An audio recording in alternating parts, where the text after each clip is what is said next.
কিভাবে DBT link আছে কিনা চেক করবেন এবং না থাকলে কিভাবে ডিবিটি লিঙ্ক করবেন চলুন দেখা যাক। প্রথমে আপনি আপনার মোবাইল থেকে প্লে স্টোরটি ওপেন করবেন।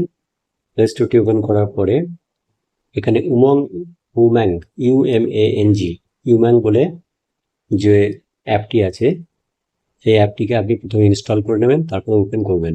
ওপেন করার পরে আপনি দেখবেন এখানে আধার শিডিং বলে একটা অপশন থাকবে। আধার শিডিং এই অপশনে ক্লিক করবেন। আধার শিডিং এই অপশনে ক্লিক করার পরে আপনাকে একটা ওয়েবসাইটে নিয়ে যাবে।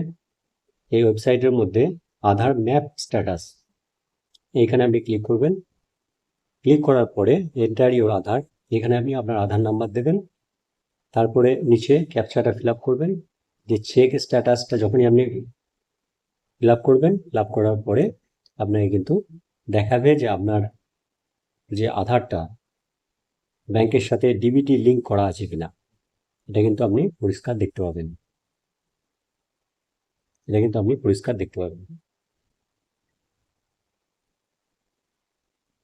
এবার যদি আপনি হোম সেকশনে যান, হোম পেজে যান, হোমে গিয়ে আবার যদি আধার সিডিংয়ে যান, আধার সিডিংয়ের ক্ষেত্রে আপনি দেখতে পাবেন এইখানে রিকোয়েস্ট ফর আধার সিডিং অথবা ডি সিডিং। আধার সিডিং যদি করেন তখন কি হবে, এন্টার ইউর আধার, এখানে আধার নাম্বার দেবেন।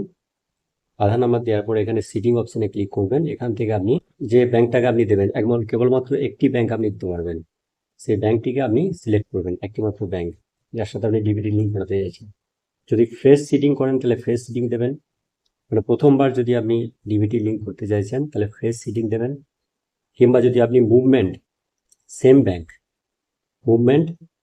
Same bank with another account, মানে হচ্ছে আপনার যদি ব্যাংকটা যদি একই হয় কিন্তু অন্য অ্যাকাউন্টের সঙ্গে যদি আপনি লিঙ্ক করাতে চান, যে ব্যাংকটা লিঙ্ক আছে একটা ধরুন একটা ব্যাংকের সাথে, আপনি চাইছেন যে ওই ব্যাংকটা না অন্য একটা ব্যাংক দেবো, তখন এটা।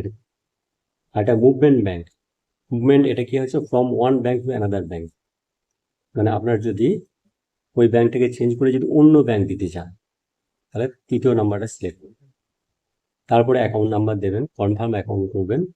করার পরে এইখানে আপনি টিক দেবেন। টিক দেওয়ার পরে নিচে ক্যাপচাটা ফিল আপ করবেন। ক্যাপচা ফিল আপ করে সাবমিট অপশনে ক্লিক করলেই আপনার মোবাইল নম্বরে একটা ওটিপি যাবে। সেই ওটিপিটা ফিল আপ করলেই কিন্তু ডিবিটি লিঙ্ক হয়ে যাবে। এই ছিল সম্পূর্ণ প্রসেস। কথা হবে পরবর্তী ভিডিওতে। ততক্ষণের জন্যে সুস্থ থাকবেন, ভালো থাকবেন, ধন্যবাদ।